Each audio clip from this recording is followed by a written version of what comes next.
Hello नमस्कार दोस्तों, आप सभी का आपके अपने प्यारे से परिवार सेड़ा क्लासेज में एक बार फिर बहुत बहुत स्वागत है। आज हम लेके आए हैं प्रश्न सीरीज 10, जिसमें 25 क्वेश्चनों पर हम चर्चा करेंगे। 15 क्वेश्चन सामान्य ज्ञान के और 10 क्वेश्चन सामान्य विज्ञान के। चलिए देखिए,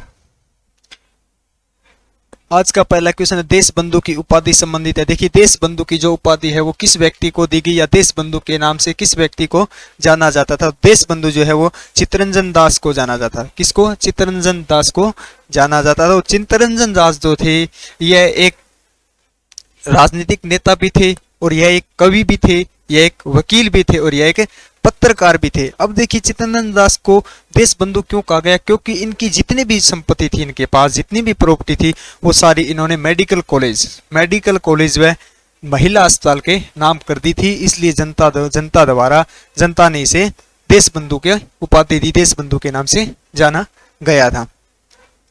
चलिए आगे, क्वेश्चन नंबर 2, पंजाबी भाषा किस लिपि में लिखी जाती है? पंजाबी भाषा जो है, हर भाषा की एक लिपि होती है।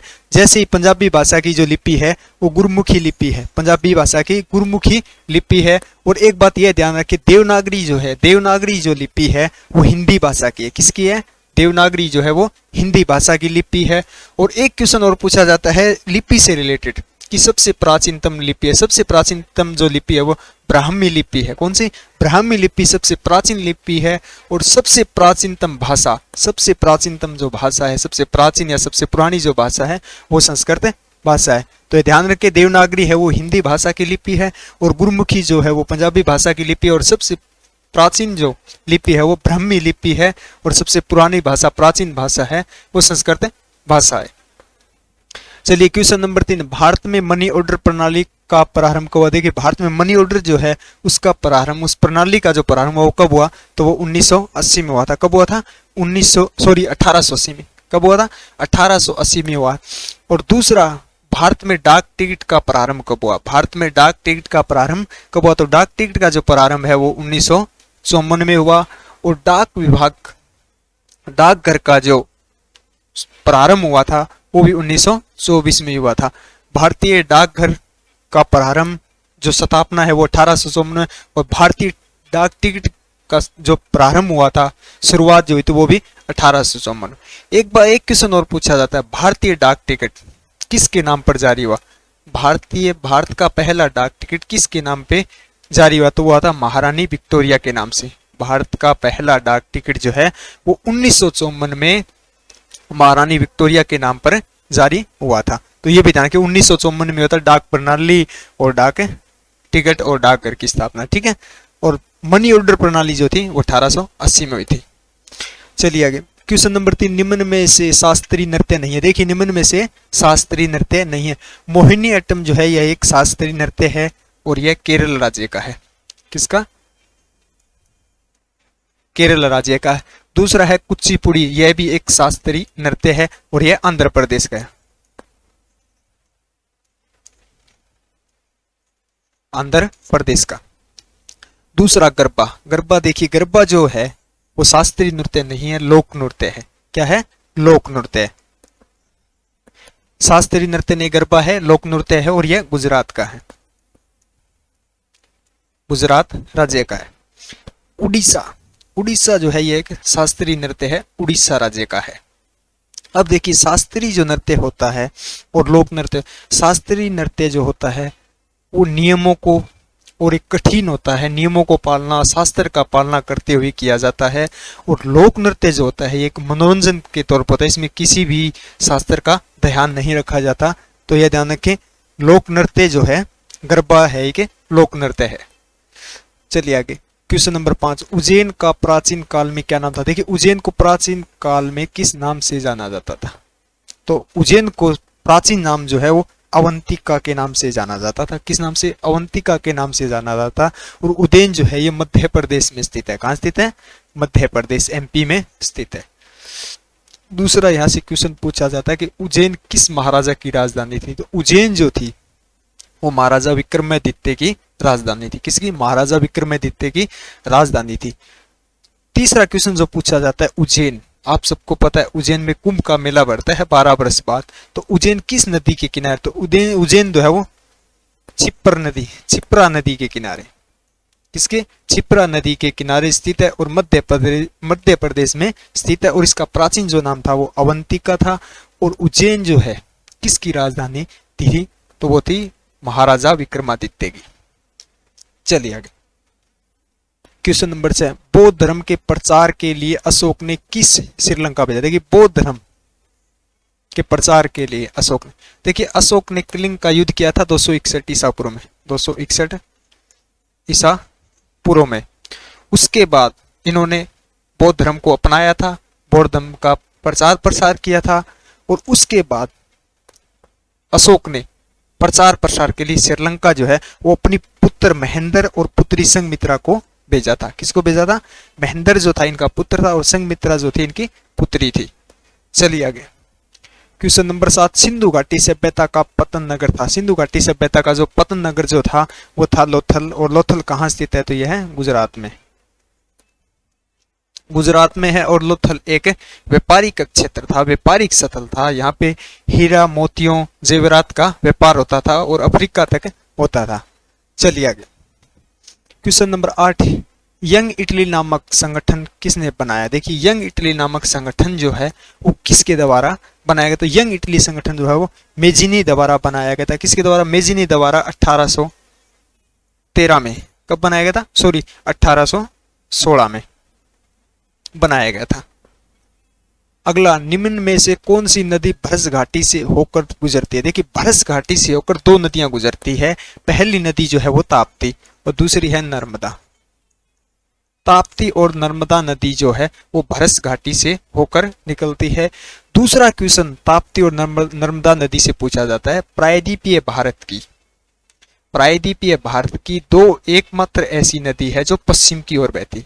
प्रायद्वीपीय भारत की पश्चिम की ओर बहने वाली नदी ताप्ती और दूसरी नर्मदा। क्योंकि प्रायद्वीपीय भारत की सभी नदियां हैं वो पूर्व की ओर बहती है, तो इसलिए बोला जाता है कि प्रायद्वीपीय भारत की विपरीत दिशा में बहने वाली नदी, विपरीत दिशा में बहने वाली जो नदी है वो ताप्ती और नर्मदा नदी। तीसरा क्वेश्चन जो पूछा जाता है, प्रायद्वीपीय भारत की पश्चिम की ओर बहने वाली सबसे बड़ी नदी, तो वो नर्मदा है। प्रायद्वीपीय भारत की पश्चिम की ओर बहने वाली सबसे बड़ी नदी जो है वो नर्मदा है। और प्रायद्वीपीय भारत की पश्चिम की ओर बहने वाली दो ही प्रमुख नदियां हैं, दोनों है ताप्ती और नर्मदा, जो विपरीत दिशा में अपना जल लेकर चलती है और यह भरस घाटी से होकर गुजरती है। क्लियर है? चलिए आगे, क्वेश्चन नंबर 10, रिहंद बांध किस राज्य में है? देखिए रिहंद बांध जो है, रिहंद बांध किस राज्य में है? तो रिहंद बांध जो है वो उत्तर प्रदेश राज्य में है। और रिहंद परियोजना बोल सकते हैं। तो रिहंद बांध रिहंद नदी पर बना हुआ है। रिहंद बांध रिहंद नदी पर बना और उत्तर प्रदेश में बना है। दूसरा इसका इंपॉर्टेंट क्वेश्चन जो पूछा जाता है वो पूछा जाता है, रिहंद बांध को अन्य किस नाम से जाना जाता है? तो इसको अन्य नाम से जाना जाता है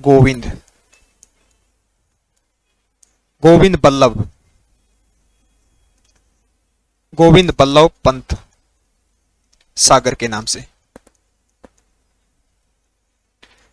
गोविंद बल्लभ पंत सागर के नाम से रिहंद बांध रिहंद परियोजना को ही जाना जाता है। और ये कहां स्थित है? ये उत्तर प्रदेश राज्य में स्थित है।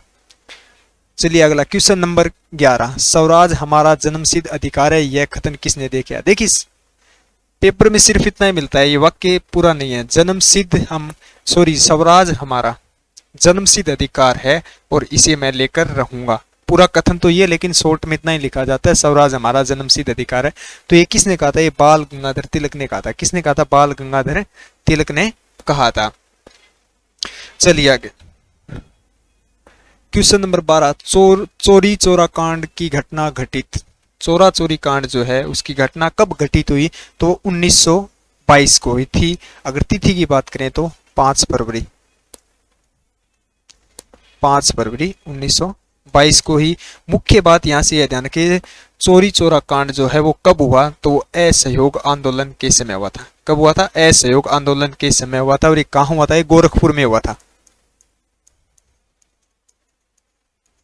गोरखपुर उत्तर प्रदेश यूपी में हुआ था। यहाँ ब्रिटिशी सरकार की पुलिस चौकी थी जिसको जलाकर, और इसमें इसको जला दिया गया था। और इसमें 22 सिपाही जो थे, 22 सिपाही थे, उनको भी इसके अंदर जिंदा जला दिया गया था। तो इस घटना को बाद में चोरी चोरा कांड नाम दे दिया गया था। सबसे इंपॉर्टेंट बात यही पूछा जाता है कि ये किस समय हुआ था, तो ये असहयोग आंदोलन के समय हुआ था और 5 फरवरी 1922 को हुआ था। बस इतना ही याद रखें। चलिए आगे, क्वेश्चन नंबर 13, आईने ए अकबरी के लेखक है। देखो आईने अकबरी जो है उसके लेखक हैं वो अबुल फजल है।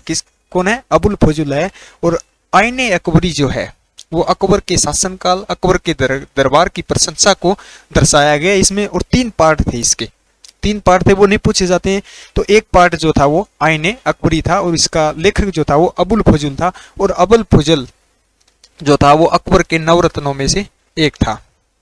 चलिए आगे, क्वेश्चन नंबर 14, बेटी बचाओ बेटी पढ़ाओ अभियान कब शुरू किया? देखिए बेटी बचाओ बेटी पढ़ाओ जो अभियान है, एक क्वेश्चन पूछा जाता है कब शुरू किया गया और किसके द्वारा किया गया? तो यह नरेंद्र मोदी द्वारा, उस समय प्रधानमंत्री थे जी जब शुरू किया गया। तो ये शुरू किया गया 22 फरवरी 2015 को भारत के प्रधानमंत्री नरेंद्र मोदी जी द्वारा यह शुरुआत की गई थी। बस 2 ही चीज पूछी है, शुरुआत और किसके द्वारा की गई, तो 22 जनवरी 2015। चलिए आगे, क्वेश्चन नंबर 15, भारत में ग्रैंड ट्रैंक रोड का निर्माण किसने करवाया? देखिए ग्रैंड ट्रैंक रोड जो है जीटी रोड को बोलते हैं, इसका निर्माण जो है वो किसने करवाया था? तो इसका निर्माण है वो शेरशाह सूरी ने करवाया था। और एक बात और ध्यान रखिए, शेरशाह सूरी के बचपन का नाम पूछा जाता है। शेरशाह सूरी से 2 ही क्वेश्चन पूछा जाता है, एक तो ग्रैंड ट्रैंक रोड का निर्माण और एक इसके बचपन का नाम। इनके बचपन का नाम था फरीद खान। फरीद खान, क्या नाम था इनका बचपन का? फरीद खान इनका नाम था। चलिए अगला, क्वेश्चन नंबर 16, सूर्य की सतह का तापमान होता है। देखिए सूर्य के जो सतह का जो तापमान है वो है 6000 डिग्री सेंटीग्रेड। ज्यादातर यही माना जाता है, ये लिखा हुआ मिलेगा पेपर में भी ज्यादातर में, लेकिन एक्चुअल जो मान होता है इसका लगभग 5770 के आसपास होता है, लेकिन 6000 डिग्री सेंटीग्रेड ही मिलता है। और दूसरा एक बात और ध्यान रखें, एक क्वेश्चन पूछा जाता है सूर्य की किरणें या सूर्य का प्रकाश पृथ्वी तक पहुंचने में कितना समय लगता है? तो 500 सेकंड का समय लेता है। कितना? 500 सेकंड का समय लिखता है, या मिलेगा आपको 8 मिनट 20 सेकंड, ज्यादातर ये मिले, लेकिन एक्चुअल मान जो है वो है 8 मिनट 16.6 सेकंड। एक्चुअली ये मान मिलेगा, लेकिन ज्यादातर दोनों यही मान मिलते हैं, 8 मिनट या 500 सेकंड। चलिए अगला, क्वेश्चन नंबर 17, जी का मान अधिकतम होता है। देखिए जी का मान जो है पृथ्वी पर, जी जो है गुरुत्वाकर्षण बल का जो मान है वो कहाँ होता है? अधिकतम कहाँ होता है? सर्वाधिक जो कहाँ होता है वो होता है पृथ्वी के ध्रुव पर होता है। किस पर होता है? पृथ्वी के ध्रुव पर होता है। एक पूछा जाता है कितना होता है, तो ये ध्यान रखिए 9.8 मीटर सेकंड स्क्वायर। एक तो ये मिलेगा, ये आपको ऐसे मिलेगा 9.81 मीटर प्रति सेकंड स्क्वायर, यही मिलेगा। लेकिन अगर ये ऑप्शन में नहीं है तो ये मिलेगा 9.81 मीटर प्रति सेकंड स्क्वायर पृथ्वी पर गुरुत्वाकर्षण का मान होता है। और सर्वाधिक जो होता है वो पृथ्वी के ध्रुव पर होता है। चलिए आगे, क्वेश्चन नंबर 18, सीएनजी का अर्थ है जी कि सीएनजी का पूर्ण अर्थ है, सीएनजी का जो पूरा नाम है वो है compressed natural gas. Compressed natural gas, और जिसको हिंदी में बोलते संपीड़ित प्राकृतिक गैस। क्या बोलते हैं? संपीड़ित प्राकृतिक गैस। और इसमें मुख्यतः गैस जो है वो मीथेन पाई जाती है। कौन सी गैस पाई जाती है? मीथेन पाई जाती है, जिसको हम बोलते हैं CH4। बस ये ध्यान रखिए, मुख्यतः गैस पाई जाती है, या इसका पूर्ण अर्थ पूछा जाता है। चलिए आगे, क्वेश्चन नंबर 19, मानव शरीर में पाचन का अधिकांश भाग किस भाग में होता है? देखिए मानव शरीर का जो पाचन जो होता है वो किस भाग में होता है? तो वो छोटी आंत में होता है। किस में होता है? छोटी आंत में होता है।